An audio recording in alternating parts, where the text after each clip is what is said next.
Зеленогорье – это небольшое поселение в Крыму. Село расположилось в долине реки Арпат, так раньше назывался и сам поселок.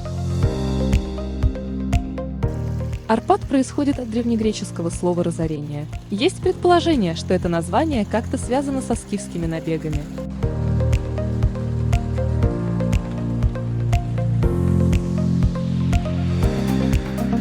Это же название присвоено находящимся поблизости водопадам.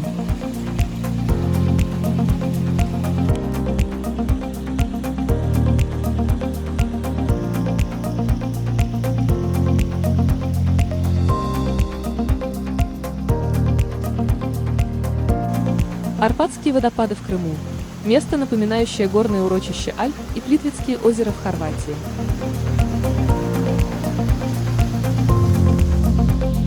Озеро Панагия – еще одна достопримечательность, ради которой сюда приезжают многочисленные туристы. Озеро расположено на высоте 290 метров и окружено скалами.